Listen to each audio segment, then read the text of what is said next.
रूस में आज विक्ट्री डे मनाया जाएगा। इसके लिए राजधानी मॉस्को में भव्य तैयारी की गई है। इस दौरान राष्ट्रपति पुतिन रेड स्क्वाड से भाषण भी देंगे। भारतीय समय के अनुसार दोपहर 12:30 बजे परेड की शुरुआत होगी। वहीं यूक्रेन से हमले की आशंका के बीच 20 से ज्यादा शहरों में परेड को रद्द कर दिया गया है।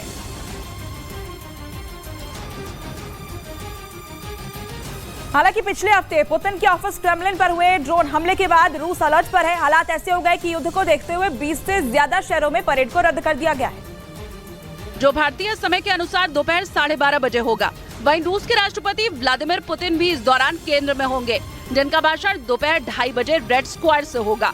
इस दौरान पुतिन क्या कहेंगे, इस पर पूरी दुनिया की नजरें होंगी। विक्ट्री डे के लिए रूसी सेना ने बड़े स्तर पर तैयारी की है। इस विक्ट्री डे के जरिए रूस पूरी दुनिया को अपनी सैन्य ताकत दिखाता है। रूस की सेना राष्ट्रपति पुतिन के सामने परेड करेगी। इसके पहले परेड के रिहर्सल में भी रूस ने अपनी पूरी ताकत दिखाई। और इन सब के बीच विक्ट्री डे परेड में रूस अपने अत्याधुनिक और विध्वंसक हथियारों का प्रदर्शन करेगा और पूरी दुनिया को पुतिन एक बार फिर अपने इरादों से वाकिफ कराएंगे। ये फैसला यूक्रेन के हमले के डर से लिया गया है। हालांकि विक्ट्री डे को देखते हुए मॉस्को की सुरक्षा व्यवस्था सख्त कर दी गई। क्रेमलिन और तेल डिपो पर हमले के बाद कई शहरों में विक्ट्री डे के दौरान ड्रोन उड़ाने पर प्रतिबंध लगा दिया गया।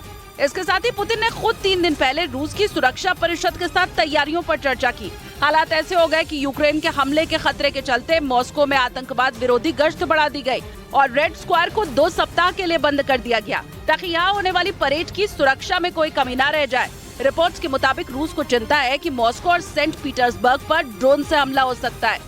हालांकि रूस ने हर साल 9 मई को विक्ट्री डे रूस में मनाया जाता है और दूसरे विश्व युद्ध में जर्मनी पर रूस की जीत की याद में यह जश्न मनाया जाता है, क्योंकि परेड के दौरान पुतिन की नजरों के सामने से टैंक, न्यूक्लियर मिसाइल और दूसरे नए और ताज़ा हथियार गुजरेंगे। रूसी रक्षा मंत्री सर्गेई शोइगु पहले ही बता चुके हैं कि इस बार की परेड में 125 सैन्य वाहनों का बड़ा काफिला गुजरेगा। इस दौरान करीब 10,000 कर्मचारी वहां मौजूद रहेंगे। वहीं पिछले साल की विक्ट्री डे परेड में भी 110 सैन्य वाहनों का प्रदर्शन हुआ था, जिसमें रूस के प्रमुख टैंक T-72 का नया वर्जन, T-14 अरमाता मिसाइल और S-400 मिसाइलें शामिल थी। इसके साथ ही उस दौरान आर्कटिक युद्ध के लिए विकसित एंटी एयर डिफेंस सिस्टम को भी दुनिया के सामने लाया गया था।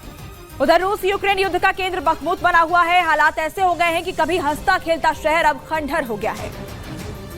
और इस साल जर्मनी पर रूस की जीत के 78 साल पूरे हो गए हैं। इसके साथ ही रूस इस दौरान युद्ध में मारे गए अपने सैनिकों को भी याद करता है। दावा है कि द्वितीय विश्व युद्ध में रूस के करीब 80 लाख सैनिक सहित 2.7 करोड़ नागरिक मारे गए थे। हालांकि दूसरे विश्व युद्ध में जर्मनी ने रूस के आगे समर्पण कर दिया था, जिसके बाद रूस ने पहली बार विक्ट्री डे 9 मई 1945 को मनाया था। और वहाँ की जो तस्वीरें सामने आई हैं, वो हैरान करने वाली हैं। शहर पूरी तरह से वीरान हो गया है। भारी बमबारी और ताबड़तोड़ हमले की वजह से कई जगह से धुएं की लपटें निकलती दिखाई दी। ऊंची इमारत हो या छोटे छोटे मकान, सभी के सभी बर्बाद हो चुके हैं। अब यहाँ वीरान पड़ा है। घरों के खिड़की, दरवाजे और छत क्षतिग्रस्त दिखे। युद्ध के पहले बखमुत शहर की आबादी करीब 80,000 थी, पर दावा है कि अब मुश्किल से कुछ लोग ही रह गए हैं। यहाँ हमले के साफ निशान दिखाई दे रहे हैं, जो ये बताते हैं कि तबाही किस कदर मचाई गई।